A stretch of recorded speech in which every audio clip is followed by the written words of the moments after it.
Hello Bard haters, and welcome to another fine We Hate Bards Let's Play. I'm Ben, and this is more Fallout New Vegas Hardcore Permadeath. And I start this episode out hungry and thirsty, because I wasn't paying attention before I came here. Right, so now that that's taken care of, we are here at Helios One today to deal with a couple problems that they have. Because if you'll remember last time, in addition to dealing with Nelson and taking it back for the NCR, we also had to come to Helios One, and they told us that they were having issues here as well. Now, I could theoretically put this off till much later. I don't need to do it right now. It's not something where the Legion's going to hate me more if I do it. But I figure since I'm in the area anyway doing a bunch of stuff, might as well just get it done. So we come all the way to the back of Helios One here, and we see a guy standing over there just staring at a fridge very intently. Hey, man. Really obsessed with that fridge over there. Oh, now he's noticed me. Who the hell are you? Yep, I'm here for your job. Ah, shit. And with a speech of 25, we can convince him to pay us a bunch of caps. We'll ask him what he needs to do. And he'll tell us that we just need to retarget the mirrors. So when we finish the conversation, he also gives us a password to access the Western Reflector. And we can get one to access the Eastern Reflector as well by talking to this guy, Ignacio Rivas. And we'll tell him our interest in this place is scientific, which it is kind of. And we can speech check him to force him to reveal his allegiance first. And he'll tell us he's part of the followers of the Apocalypse.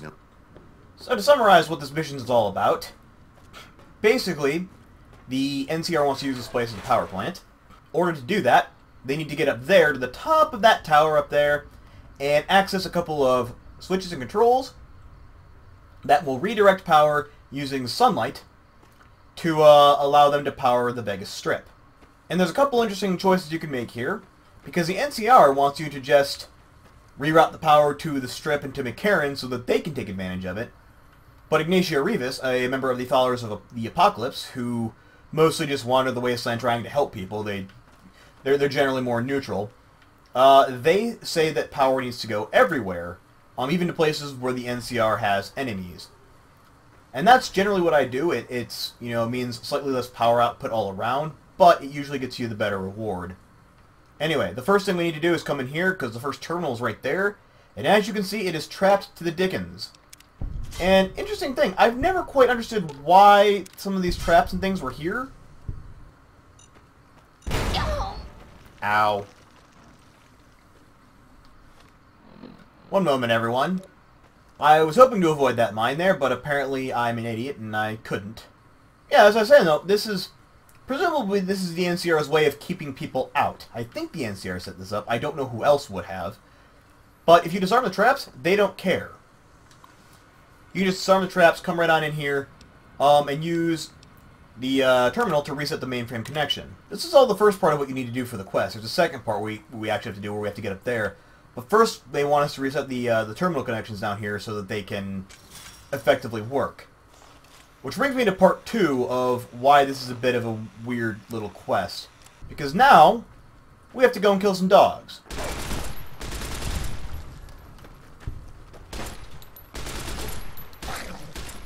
And it says very clearly, NCR guard dogs.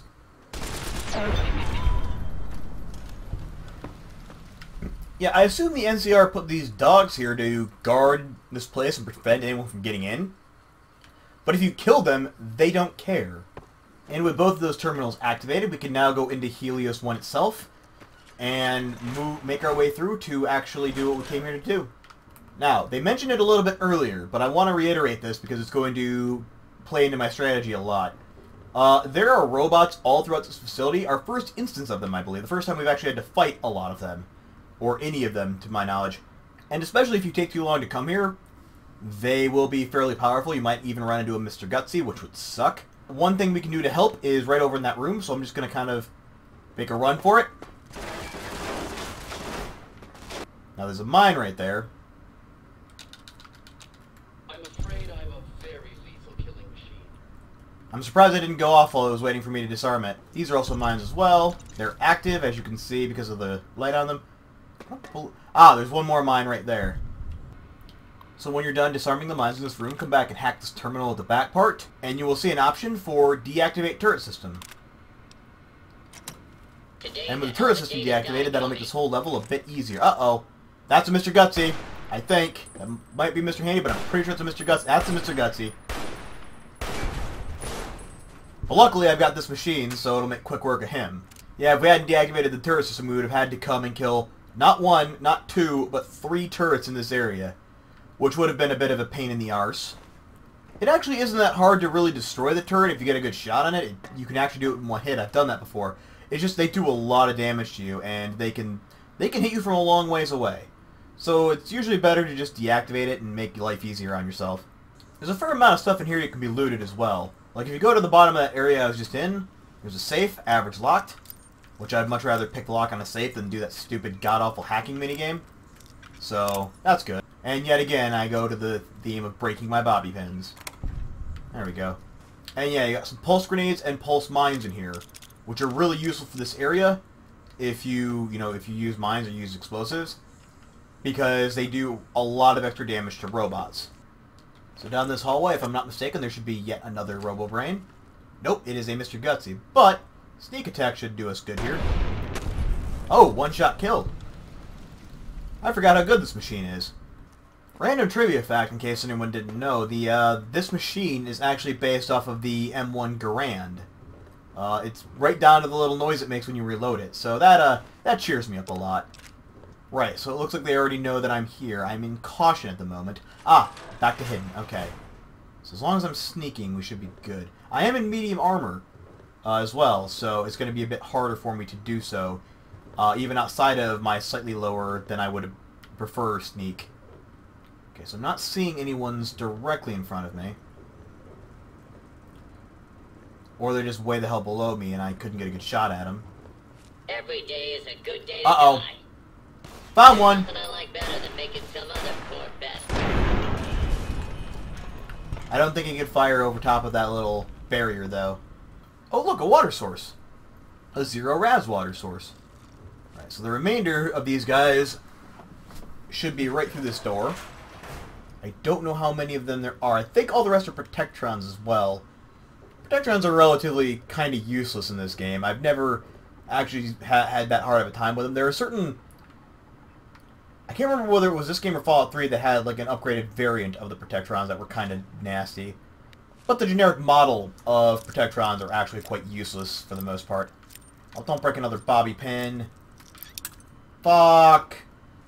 Once we get through the main facility and arrive at the end part right here, we have to do a couple things in order to make everything work. Now there's a few ways to do this. There are a few skill checks we can make down there. If you have some scrap metal, you can restore a particular power line. Alternatively, if you picked up that Poseidon employee ID card earlier, all you have to do is talk to Python, and, ooh, we don't even need that. We have a Science 45, so we can hardwire. Either one of these is a feasible way of doing it.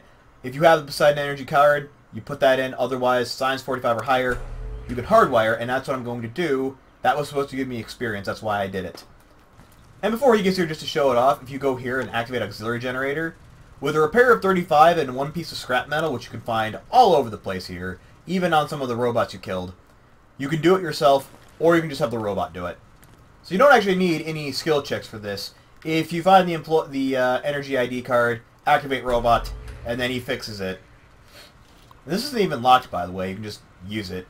This is a way of making it so you can complete the quest at any point of the game, no matter what skills you have. Now, this is where the quest completion comes into it. We can either send it to McCarran in the Strip, like the NCR wants. We can send it to Fremont and Westside if we want to specifically piss off the NCR. We can send it to the full region, which Ignacio Rivas wants us to do, and will give us stuff for doing it. Or we can activate the Archimedes 2. What the Archimedes 2 is, if we had been reading the lore stationed all the way around here, which, again, another reason why I like New Vegas. If you look around, you can actually find something really, really awesome here. You learn about something called the Archimedes satellite laser system. Which what that does is when you turn on this power thing, it will activate a orbital satellite weapon that will obliterate anything that it's aimed at. And when you activate it here and turn on like the solar power and make everything, in proper alignment, it will pretty much obliterate all life in the area except for you. But everyone, all the NCR, everyone inside, you know, who happens to be around will die to it, which will make the NCR hate you.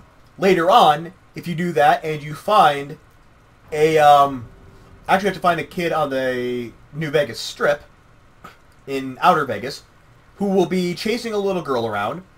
It'll be a little boy chasing a little girl around with a fake little plastic gun thing. He's like, yeah, it's a toy, it's awesome, it's this. And you can convince him with a high enough speech check, or if you buy it off of him, or you can pickpocket it off of him while he's sleeping, that will give you the Archimedes rangefinder, which will allow you to use this as a weapon, not necessarily anytime there is a cooldown, but pretty frequently. And it is powerful. But all of that would require I piss off the NCR and do a bunch of other things, and I don't particularly want to... I don't want to be that much of a bastard, so we're just going to send it to the full region.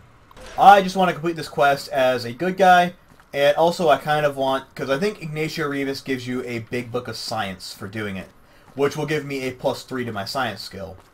Then all you have to do is wait for the sun to be out, which, as you can see, it is. We'll activate the... What? It needs to be during peak hours. I thought it just had to be that the sun was out, but apparently it doesn't. Apparently I have to wait until peak hours, whatever that means. And here we go. Try not to look at the massive amount of sunlight. I said try not to look at the massive amount of sunlight. And once we've done all that, we can come back down and talk to Ignacio Rivas, who will give us our reward. Tell him we diverted the power to the grid. Now that the NCR has... The followers will... And unlike Fantastic, he actually can tell that the power has been routed everywhere. If you don't route it everywhere, he won't give you the reward because he'll know that you didn't do it. So, 315 experience, a big book of science, and 3 stim packs. And a couple doctor's bags as well, wow. And you gain followers of the Apocalypse fame, which is more valuable to me at this point, because NCR already likes me quite a lot. There is that lucky old sun completed, and that is everything we can do here for now. We will need to come back here later, when we're helping the boomers. Assuming the boomers don't kill me, I'll have to come back here and grab a bunch of the solar panels because they're going to need them. So that'll be the only other time I ever have to come back here. You like the sight of your blood? Cock! I was about to do another intro of where I was, but now there's a bad guy here. Right, so I was about to say, we made it back to the New Vegas Medical Clinic, and then I got attacked by a fiend. Anyway, I figured that since I was back here and I had about $6 grand in spare change, I might as well grab myself another implant. Oh, we also have to tell her that Corporal Betsy's going to be coming by, because I didn't do that last part. Mental trauma. And that will actually gain us a level. I'm going to go with increasing my endurance, because having a max 10 endurance will give me more hit points, which will be useful, and it will allow me to ensure that I can have all of these in. So I'm only going to put 1 point in guns just to get it to 75. That will allow me to use a sniper rifle in this machine to their fullest effectiveness. I'm also going to sneak up a little bit just to help me out with certain points. Repair up to 45 as well. Science is going to go up to 60, and then I'm going to put the rest into lockpick. So there's several perks I actually do want. Life Giver would be really nice just for the extra HP. Finesse will give me a higher critical rate, which could be really, really useful. I am going to want Heavyweight eventually, but not right now because I don't have that many heavy weapons. Later on, when I start using like the minigun and the chainsaw and everything else like that, I will probably take Heavyweight. Yeah, I'm going to have to go Toughness. I'm desperately going to need my damage threshold to keep going up as fast as I can get it going up. And with me now 4,000 caps poorer, I need a bit more money, so let's go do some jobs for the Crimson Caravan, shall we? So the Ringo! Good to see you again. Mostly because it means you're going to give me another 150 caps. So if we're planning to do these quests, the first thing we're going to want to do is we're going to want to go to the Crimson Caravan main office, talk to Alice McLafferty. We'll tell her we're looking for work, and all we need to do is go back to the Crimson Caravan and deliver this to Thomas Hildern. While we're back here at Crimson Caravan, since I didn't get a chance to show this to you last time I was here, I mentioned a guy named Little Mac, although apparently his name is Little Buster, and you can see him fighting there. As I said, he's got the unique bladed gauntlet, which is called the Cram Opener. It's quite good, but I'm not actually going to kill him. Or am I? So to find Hildern's office, all you have to do is come inside the Kate McCarran Terminal building. Colonel Sue's office is right there. Turn to the right. We have Thomas Hildern's office. The second we go in, he's going to tell us he has a quest for us. Pleasure to meet you. I'm Doc. I already know what he wants me to do. He wants me to go to Vault 22 and find... There's a bunch of plants growing there. He wants me to figure out why, and when I do, bring the secret back and give it to him. Good. So now that we've gotten Here Stands the Grass' quest, we need to talk to him a second time to ask him about the invoice. And he takes the invoice, meaning we can go back and talk to Alice McLafferty. Before we do, person here is going to talk to me about going to Vault 22. Yeah, I'll do that quest later. There are a couple things there I'd like to get, and also, obviously, I want the experience for it. But right now, I'm a little bit busy with other things. So even though it's 9 at night, Alice McLafferty's still chilling around in the main office, which is useful for me because I don't really do much. I don't really do much paying attention to what hour of the day it is. 23 experience. That's pitiful. Give me more work. I want more experience. So we now have 3 quests on our list of things we need to do for the Crimson Caravan. One of them involves going and talking to Cass back at the NCR outpost, which I'm going to wait a while on that because that's going to involve doing her loyalty quest. The second one entails going and talking to Henry Jameson, who is on the New Vegas Strip, and we'll go find him in a minute, but he is in, I can't remember the name of the bar. I want to say Mick and Ralph's, that's not it. So the third mission we have to do for Crimson Caravan, the one we're going to do right now, is we need to sneak into the Gunrunners' headquarters and steal something from one of their terminals, which we can do. If I take off all my armor and wear a stealth or use a stealth boy, I should be able to sneak right in there and sneak right back out again. It seems like I can't get through a single lock without breaking at least one bobby pin. As long as you're not wearing any armor and have a sneak of like at least 40, you can generally get past these guys without them seeing you. It's really simple, especially if you have a stealth boy. As for where the plans are, just go straight back here through the Crimson Caravan. Nope, not Crimson Caravan. Through the Gunrunners' place. And this is the computer right here that we need. Download their specifications, and that is this thing basically dealt with. Normally I wouldn't want to use the stealth boy for something this simple and petty, but given that I have 9 of them and I haven't been using them for anything else really. Did I drop my armor? Okay, so reference to self, do not drop armor, just unequip it. I had plenty of time left on that stealth boy, by the way. As you can see, I'm still invisible and will be for quite some time yet. Come on! This is an interesting happenstance.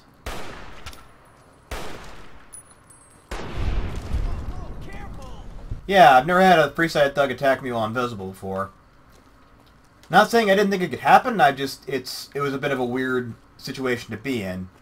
So back on the New Vegas Strip, there's one quick thing I want to deal with before we finish off this part. And that thing is, if you go into the old Mormon fort, go off to the right side and up to the top of a little building there, you can find the Mormon Fort snow globe, which is only our second. I haven't actually stopped to get any of the other ones yet. There's one actually in Mr. House's building himself. There's another one out by where the boomers are at, and then there's a third one out by the Hoover Dam. And this is what we wanted, the Atomic Wrangler. Because if we go inside, we'll find Henry Jameson. Here. Yep, he was just sitting down.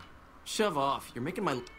And with a speech check of 50, we can say out loud, oh, you don't have the Emeritus money yet. What? No, wait. You want me to quit the Crimson Caravan? Fine. So yes, that basically does it for the Crimson Caravan for now. I do still have to go and convince Cass to sell her caravan. But I'm not going to do that until I'm actually ready to do Cass's loyalty quest. Because the way I'm setting it up is I'm going to go talk to Cass, convince her to do it, take her to the different caravan sites, and then take out the Crimson Caravan and other places. And that'll be a later part from now, because that's going to take some time to set up and make sure I've done all relevant quests with both Crimson Caravan and Silver Rush. If memory serves, once you do Cassidy's loyalty quest, you have to stop both of them, and you can no longer do quests for either of them. Could be wrong on that, but either way, I'd rather not take the risk. I'm just going to do all these other quests first and make sure that they're out of the way. As for right now, I'm just going to be working on the strip, getting a couple things ready, but I'm going to call it apart right here. And next time, we're not quite ready to go into New Vegas proper yet. We're not quite ready to talk to Mr. House yet. I know it's been several episodes since we actually got here, but there's a few other bits and bobs I want to do before we go in. So next time we're going to work around Freeside, dealing with the Atomic Wranglers quest, as well as the Mormon Forts quest, and the quests for the King. We're going to do all of those quests around Freeside, get them dealt with, and then after that we will head on to the actual strip to view New Vegas in all of its splendor. But, as I said, that'll be next time. In the meantime, thanks as always for watching, guys. I was Ben, and this was Fallout New Vegas Hardcore Permadeath. See you next time, everyone.